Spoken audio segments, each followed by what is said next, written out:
Hello students, now we'll do the anatomy of brachial plexus. In this lecture we will discuss the anatomy, formation of the brachial plexus and applied anatomy of the brachial plexus. Now before moving to the main topic, आपको ये वाला diagram clear होना चाहिए तो कोई भी nerve plexus तभी समझ आएगा आपको. सो ये है क्या बच्चों? This one is the cut section of spinal cord at any level, किसी भी लेवल पे देख लो आप.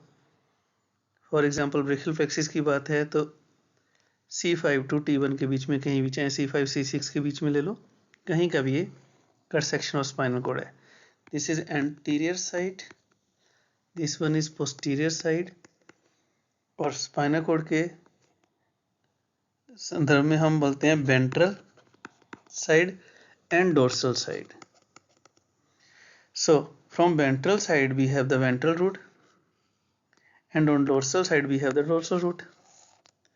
We know dorsal root में sensory supply toward the spinal cord run करती है और ventral में motor supply away the spinal cord.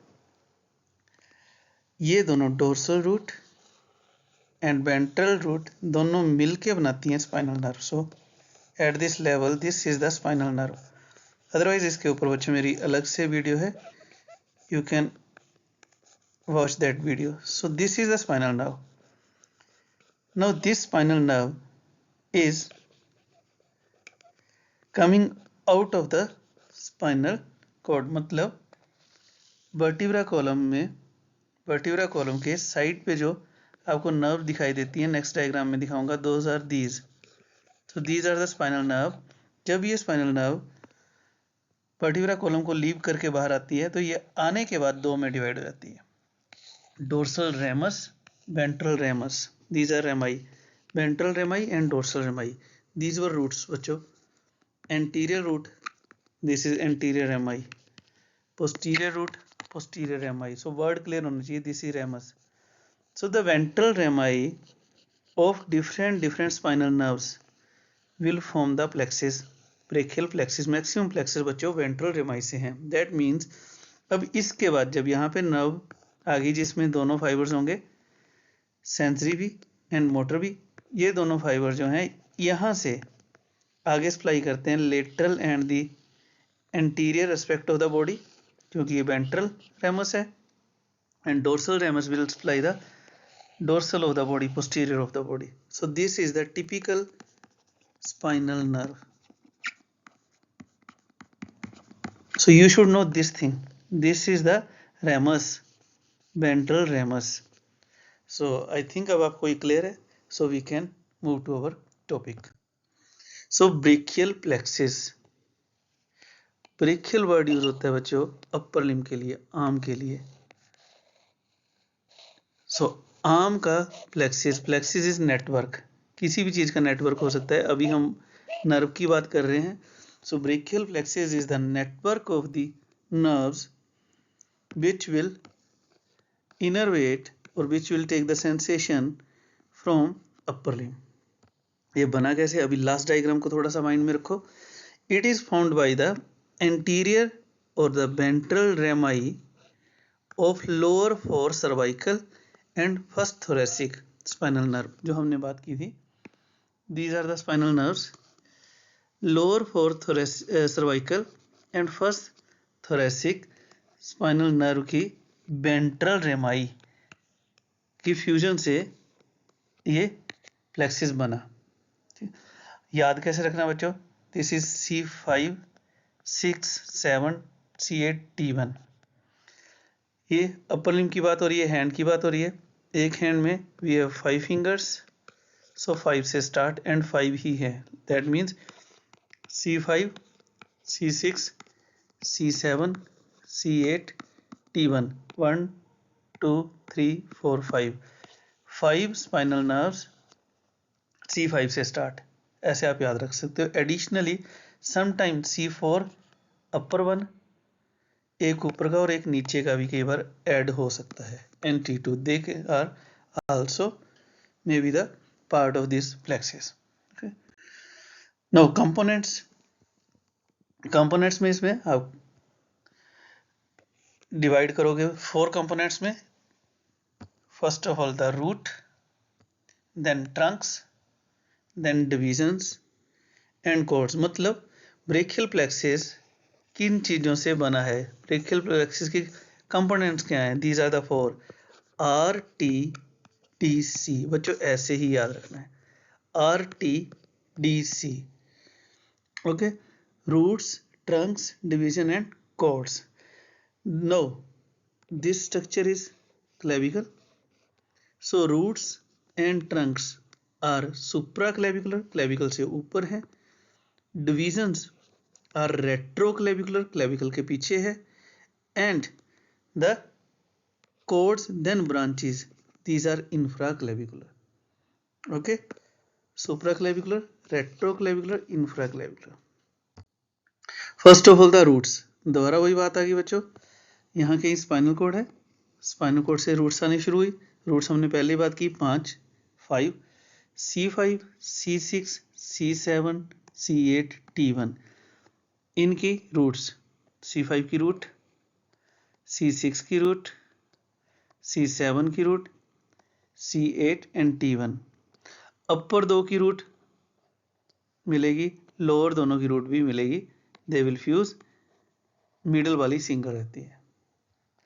So roots are 5, C5 to T1 spinal nerve की रूट्स हैं।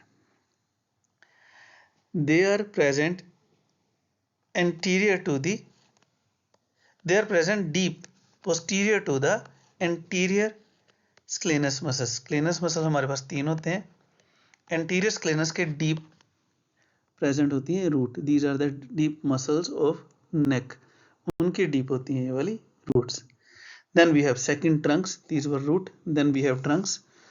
हमने बोला हमारे पास 5th और 6th की रूट फ्यूज हुई, 7 सिंगल रहेगी, C8 एंड T1 की रूट्स फ्यूज होंगी। Now they will form the Trunks. Trunk हमारे पास होती हैं बच्चों 3, इस डायग्राम से साथ साथ देख सकते हो। अपर वाली C5 C6 मिलके बनाएंगी first trunk, C7 C8 single C7 second, lower वाली दोनों थर्ड, ओके। नाम ही ऊपर वाली upper trunk, middle trunk, lower trunk.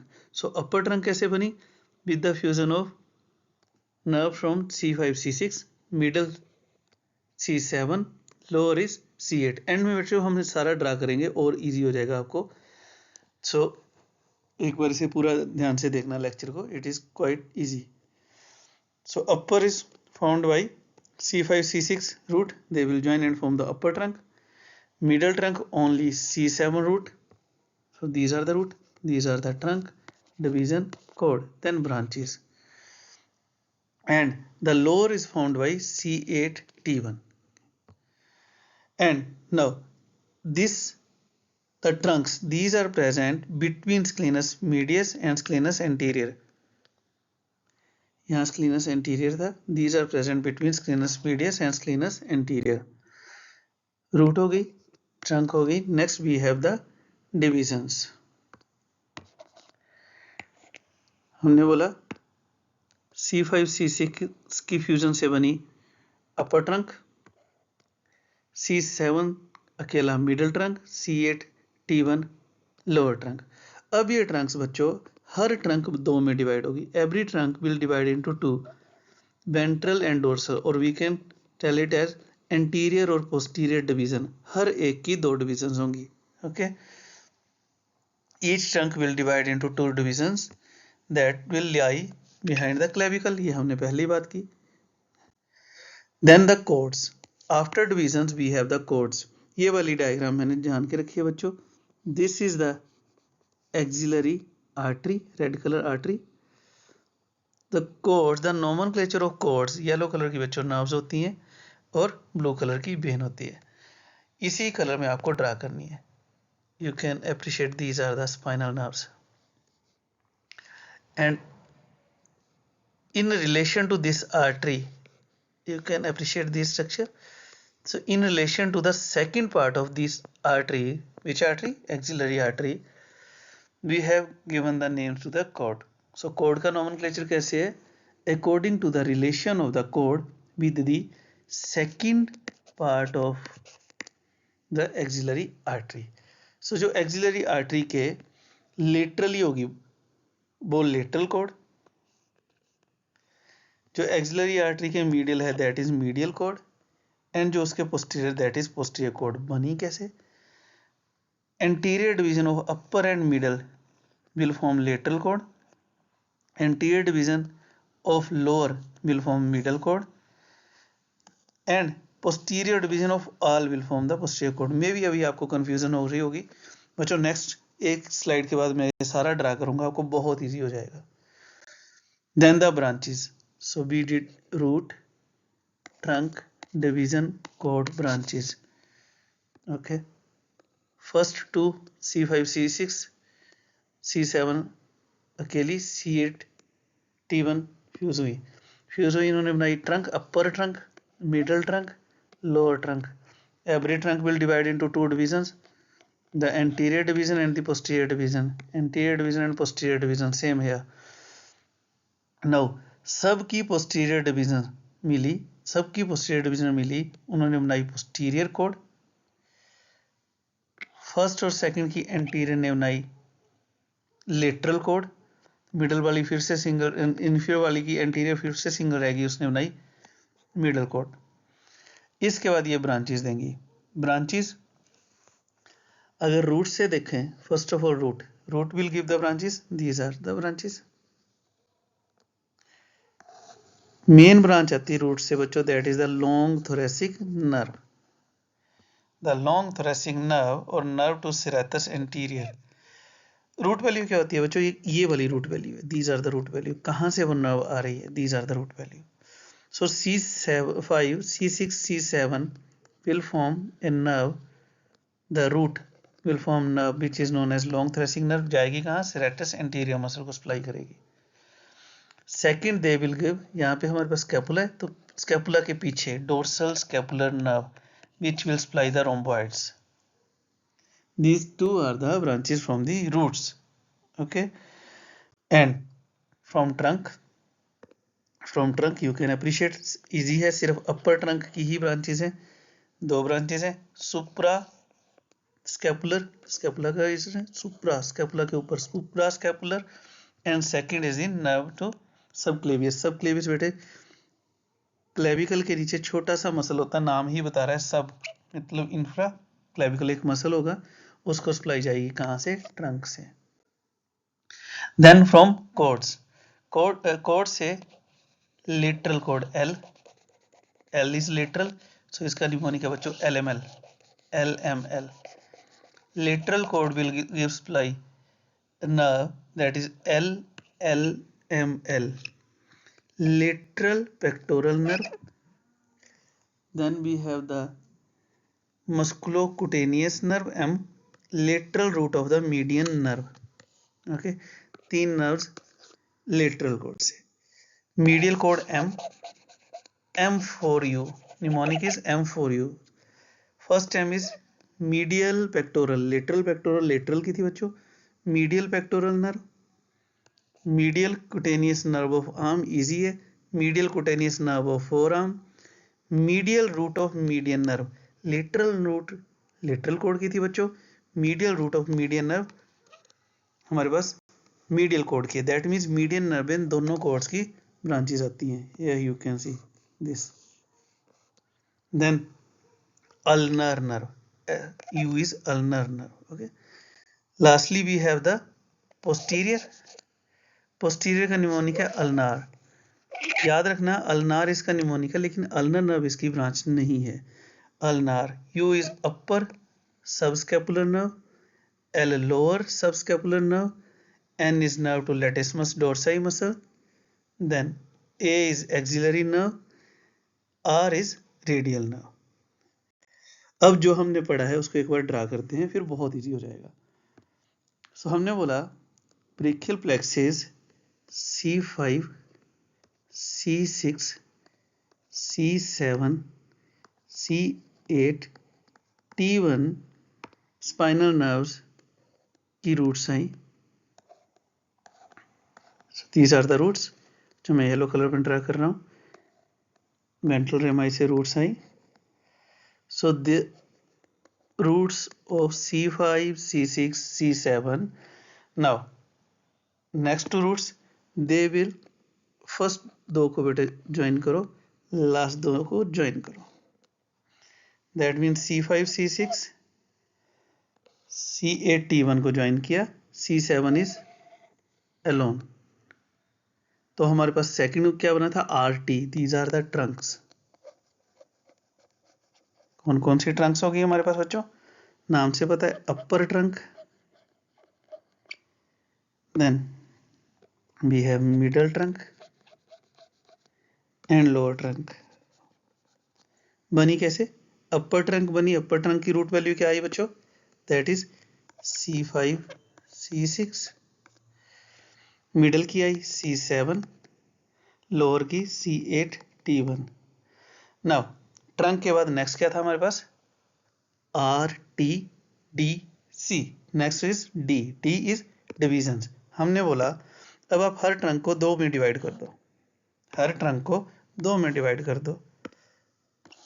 The ventral, colour change करते हैं बच्चे ताकि आपको इजीली समझ आए, and the dorsal division, red colour की वेंट्रल, सबकी वेंट्रल एंड सबकी dorsal. Okay, so these are the divisions.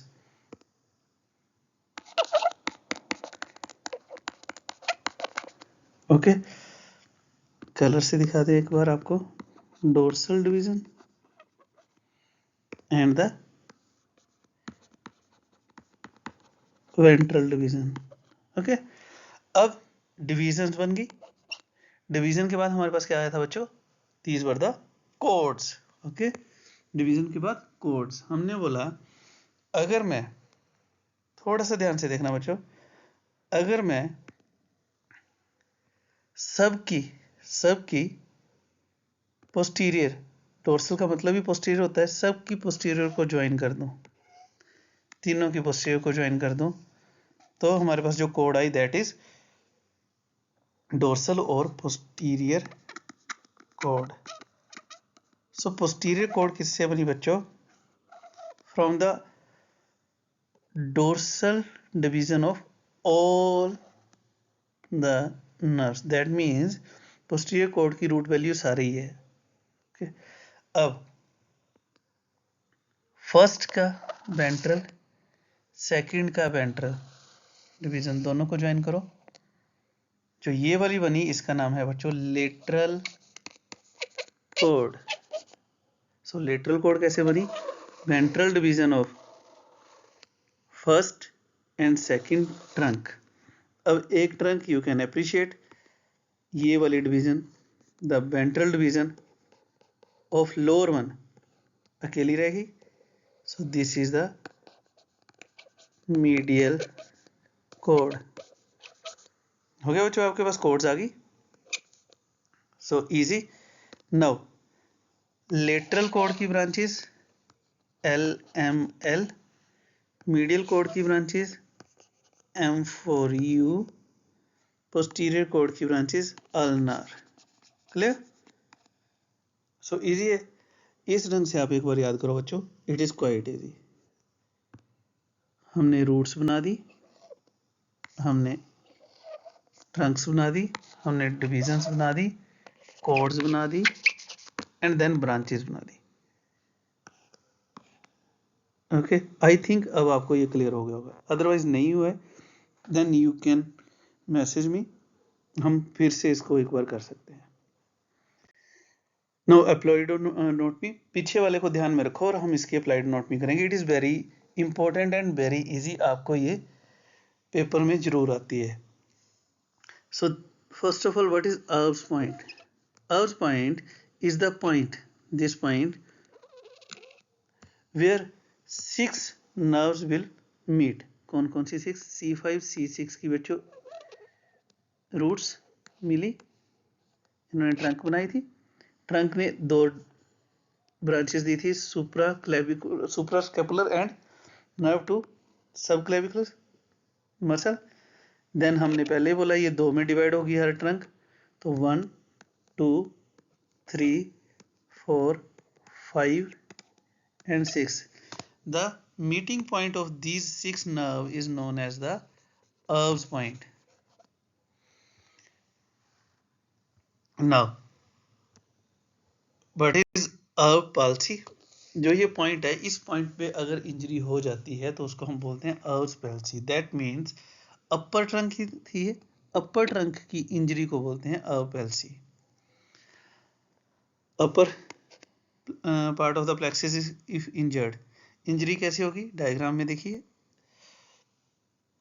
If there is the excessive increase in angle between the head and shoulder, for example, this is the angle between head and shoulder. If this head and shoulder is excessive, that means किसी भी वजह से या तो shoulder ज़्यादा stretch हो गया या हेड अपोजिट साइड को स्ट्रेच हो गया, तो ये एंगल इंक्रीज हो जाएगा बच्चों. ये एंगल इंक्रीज होने की वजह से upper part of the trunk can be damaged and this is known as the Erb palsy. होता कब है? If a person is falling from the horse, अगर person horse से गिरता है with head and shoulder traction like this angle will increase. Second, at the time of the birth, जब birth injury हो, अगर ज़्यादा ट्रैक्शन हम दे दें बच्चे को at the time of the delivery, तो ये एंगल इंक्रीज हो सकता है, उसकी वजह से Erb palsy हो सकती है बच्चे को. इसमें जो पेशेंट हमारे पास आता है उस पेशेंट का स्पेशल फीचर होता है, उसको आप देख के ही बता सकते हो कि it is Erb palsy. Why this name? Policeman tip hand, porter's hand और waiter's hand. Waiter tip hand होता है, वो क्या होता है नेक्स्ट स्लाइड में I will explain you. To understand the Erb palsy, let's use this blank slide. So we will do the Erb's palsy or Erb's paralysis. अभी हमने बात की बच्चों brachial plexus की. So Erb paralysis is caused if there is injury to upper trunk. That means C5, C6. We had C5, C6, C7, C8, T1. हमने बात की C5, C6 root से बनी, हमारे पास द्वारा वही ड्रा कर रहा हूँ बेटो, रूट से बना trunk. These trunks, this is the upper trunk, will divide into two, ventral and dorsal division, middle and lower trunk. Main बात कर रहे हैं हम अपर ट्रंक की. So upper trunk is formed by C5, C6. They will divide into ventral and dorsal division. Dorsal division of all will form posterior cord and ventral division of first and second will form the lateral cord. ये हम कर चुके हैं. Lateral road की branches LML, that is lateral pectoral, musculocutaneous and the lateral root of the median nerve. Posterior की हम कर चुके हैं. These are the ulnar, that is the upper and lower suprascapular, subscapular, upper subscapular, lower subscapular nerve to latissimus dorsi, axillary, and last one we have the radial nerve. और जो Erb palsy में injury हुई Erb point पे, that is the upper trunk, mainly it will defect or injury is mainly to the C5, partially to the C6. that means mainly C5 के ही symptoms आएंगे. Symptoms क्या आएंगे अब हम यहाँ से देखेंगे, इजी हो जाएगा. दैट मीन्स यहाँ से आप देख सकते हो अपर ट्रंक का कुछ पार्ट जाएगा, that is lateral cord defect हुई. पोस्टीरियर ट्रंक, पोस्टीरियर कॉर्ड भी गई, तो हमारे पास मस्कुलोकुटेनियस मेजर नर्व है. Musculocutaneous, if this the nerve of flexors of arm, that means flexor of arm पे अलग लेक्चर है, वो आप देख सकते हो। अदरवाइज मेजर यहाँ पे bicep, brachii, then the brachialis and brachioradialis के लिए नर्व सप्लाई होती है। दैट मीन्स अगर मस्कुलोकुटेनियस, दैट मीन्स अगर ये इंजरी हुई तो मस्कुलोकुटेनियस की इंजरी हुई, मस्कुलोकुटेनियस की इंजरी हुई, बाइसेप की इंजरी हुई, bicep brachii is flexor, that means patient is unable to flex the arm, तो आर्म रहेगी extended. This bicep is the also flexor के साथ साथ बाइसेप को बेटे दूसरा काम भी होता है, bicep is the supinator. So supination नहीं होगी तो आर्म रहेगी pronated. Then here axillary nerve is the nerve of deltoid. Deltoid muscle को नर्व सप्लाई देती है ये बच्चों। तो डेल्टॉइड का पैरालिसिस हो गया, डेल्टॉइड करता है हमारा एबडक्शन, डेल्टॉइड करता है abduction off shoulder joint. That means अब इस पेशेंट में एबडक्शन नहीं होगी तो ये होगी adduction and medial rotation.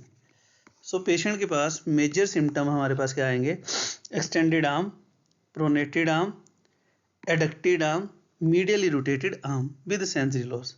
So this is the major clinical aspect. क्या होगा, C5 मेजरली डैमेज हुआ, C6 पार्शली डैमेज हुआ, अपर ट्रंक का डैमेज हुआ, and these are the symptom जो नेक्स्ट स्लाइड में हम करेंगे। सो पेशेंट हमारे पास आता है, उसको हम बोलते हैं पुलिसमैन टिप डिफॉर्मिटी या पोटर्स डिफॉर्मिटी या waiter tip deformity. Clinical picture क्या होंगे, वही है, एडक्शन क्यों हुई, no you know, then medial rotation क्यों हुई, no you know, supraspinatus infraspinatus teres lower trunk के थे इसलिए उनका डैमेज हुआ, एक्सटेंडेड एल्बम क्यों हुई, नो, प्रोनेटेड क्यों हुई, you know. Okay, so this is the RFLC with loss of sensation. C6 की सेंसेशन जहाँ होती है that is around the deltoid, हमने बोला डेल्टॉइड का है, डेल्टॉइड की स्किन वाले एरिया, और C6 वाले एरिया को नर्व सप्लाई में सेंसरी सप्लाई लॉस हुआ। So this is first type. Second is Klumpke, opposite to Erb's is Klumpke. Klumpke में लोअर प्लेक्सिस की इंजरी होती है and it is mainly caused by like this, इसको mind में रखना है आपने, hyper abduction, this is abduction of the arm, hyper abduction of the arm. In this case the angle, this angle, abduction में angle increase होता है, angle between the arm and the chest, thorax is increased. This can occur outstretched hand injury, pulled mechanism at the time of the breech delivery. So birth injury के time या fall injury के time आपके पास clump के paralysis होता है। Mainly C8 T1, mainly C8 का होता है बेटा, partially T1 road is involve. Same हम वही ड्रा करेंगे। अब हम क्लम्पकेस के बारे में डिस्कस करेंगे। क्लम्पकेस पैरालिसिस, सो हमने same brachial plexus C5, C6, C7, C8, T1। अब हम बात करेंगे लोअर की, C7 T1 roots, they will join, they will form the lower trunk. This lower trunk again divided into ventral and dorsal. All dorsal divisions will join and they will form posterior cord. Posterior cord की branches अभी हम कर लेंगे, वैसे हमने कर ली हैं। Then the ventral of this किसी से भी join नहीं करता, सिंगल रह जाता है सेंटर वाला, तो ये बनाता है हमारे पास medial cord. This is just revision. Medial cord की branches M4U, M4U mnemonic, we know this mnemonic. This is medial pectoral nerve, first M. Second is medial cutaneous nerve of arm, medial cutaneous nerve of forearm, then the ulnar nerve and medial root of the median nerve. बच्चों इसमें single है, इसमें किसी और के nerve root नहीं है। That means अगर क्लम्पकेस पैरालिसिस होती है mainly C8 partially T1, so C8 की इंजरी होगी, medial root गई, and posterior cord की we know the branches, these are the ulnar, in nerves के पैरालिसिस हो जाएगा। इन नर्व के पैरालिसिस से क्या होगा, आपके पास अल्नार नर्व गई। Ulnar nerve is the major nerve of the intrinsic small muscles of the hand. Hand के मसल्स की इंट्रेंसिक मसल की नर्व है ulnar nerve. That means hand के डीप मसल जो हैं, deep muscle except one muscle, वो आप hand की वीडियो में देख सकते हो, all are supplied by the ulnar except two deep muscles. That means deep muscle of hand का पैरालिसिस होगा। देन ये क्यूटेनियस एरिया है, स्किन वाला इनका एरिया, इसकी सेंसेशन में प्रॉब्लम आएगी। अल्नार सेम हमारे पास जो हमने पीछे किया था आर्म्स में, वो भी चेंजेस हो सकती है, लेकिन वो चेंजेस थोड़ी कम होती हैं। क्यों बच्चों? बिकॉज पोस्टीरियर रूट में सबकी रूट वैल्यू है, और वैसे भी T1 पार्शली इंजर होता है, तो this is not prominent, but medial root के फीचर्स आर वेरी प्रोमिनेंट। अब फीचर्स हमारे पास पेशेंट कैसे आएगा? The main feature of the Klumpke paralysis is the claw hand. No, what is this clawing hand? Clawing of hand हमने अभी बात की। फर्स्ट ऑफ ऑल अगर मैं देखूं, दिस इज क्लोइंग, इसी में नॉर्मल दिखाने की कोशिश करता हूं, या मैं इधर ड्रा करता हूं। This is hand, this thing, these are metacarpal, here carpal, metacarpal phalanges. So this joint is MP, metacarpophalangeal joint, and these small joints are IP, interphalangeal joints. This is anterior side of hand, this one is posterior side of hand. So this side is also known as the flexors. जब हम fist बंद करते हैं, this is known as flexion, and opposite is extension. So अगर मैं hand की बात करूं, this is metacarpophalangeal joint, this one metacarpophalangeal joint, then we have the interphalangeal joints. Now hand has deep muscles, lumbricals. The toe lumbricals, this is ulnar side, this finger, little finger is ulnar side. So the two lumbricals of ulnar side 1 and 2, these are supplied by ulnar nerve. Next two lumbricals are supplied by the median nerve. ये दो lumbricals बच्चों ulnar nerve के supply है। इनका function lumbrical is L, lumbrical is L, तो opposite to L करो, like this, lumbrical is L, so lumbrical will do L बना। That means on metacarpopharyngeal joint, lumbrical will do the flexion, this is flexion, and IP joint, interphalangeal joint, extension. So lumbricals will do flexion of metacarpopharyngeal joint and extension of interphalangeal joints. So ulnar nerve की बच्चों ये supply थी। That means ulnar nerve का damage हो गया, ulnar nerve का damage हो गया, तो ulnar साइड पे मेटाकार्पोफेरेंजियल जॉइंट की फ्लेक्शन नहीं होगी, तो क्या होगा हमारे पास? मेटाकार्पोफेरेंजियल जॉइंट की होगी हमारे पास hyper extension, and interphalangeal joint की एक्सटेंशन नहीं होगी। सो इनकी क्या होगी? इनकी होगी flexion. This is very important, ये चीज आपको समझनी है बेटा। जब तक ये समझ नहीं आएगा आपको क्लम्की पैल्सी या क्लो हैंड समझ नहीं आएगा। सो this thing you can see, this thing, this is hyper extension of MCP, metacarpophalangeal joint, and flexion of PIPs. This special thing or this special shape is known as claw hand.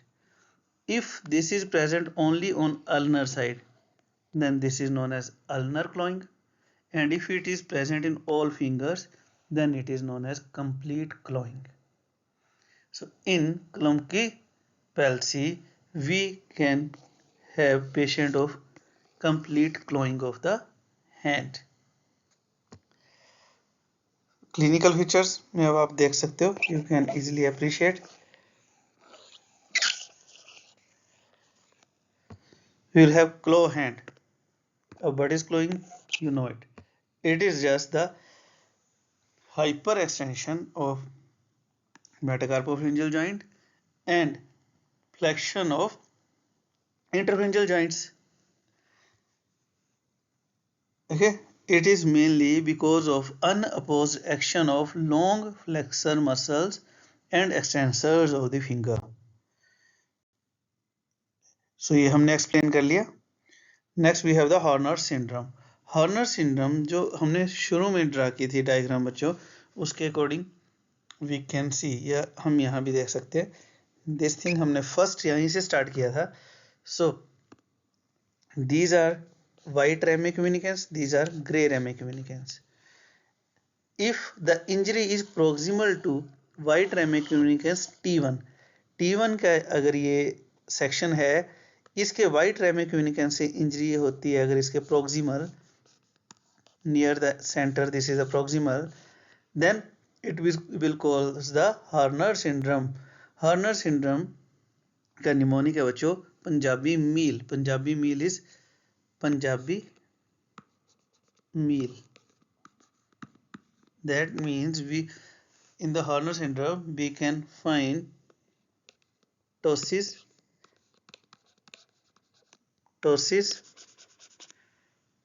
M is meiosis,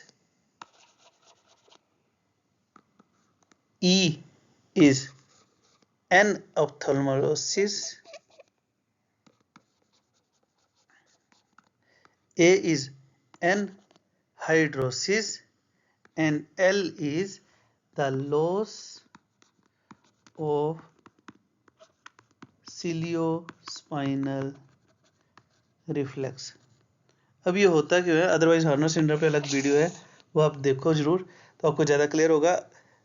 यहाँ से white RAM कम्युनिकेंस के proximal से अगर T1 से injury होती है तो इसके आगे से बच्चों वाइट रैम कम्युनिकेंस के बाद हेड एंड नेक को नर्व सप्लाई जाती है, sensory nerve supply from spinal nerve. अगर यहाँ डैमेज होता है तो ये नर्व सप्लाई डैमेज हो जाएगी, उसकी वजह से हेड एंड नेक की नर्व सप्लाई डैमेज होने की वजह से ये सिम्टम हमारे पास आते हैं. This is Punjabi meal. Horner syndrome की अलग वीडियो देख सकते हो. Next is vasomotor changes, vessels and motor muscles. So because of the sensory loss, यहाँ जहाँ भी सेंसरी सप्लाई हो रही थी ब्रेकियल प्लेक्सस की, वहाँ की वेसल्स को भी तो सप्लाई जाएगी साथ में सेंसरी सप्लाई, तो वेसल्स की सप्लाई में प्रॉब्लम आएगी. That's why arteriole will be dilated, arteriole dilated होंगे तो the area will be dry because of absence of sweating. Tropical changes में क्या, लास्टली अगर लॉन्ग स्टैंडिंग पैरालिसिस रह जाए तो वैसोमोटर से नेक्स्ट स्टेप में आ जाएगा पेशेंट. उसमें क्या होगा बच्चों, ड्राई स्किन हमने लास्ट स्लाइड में किया, as well as scaly skin will be present in this patients and nails में बी क्रैक्ड.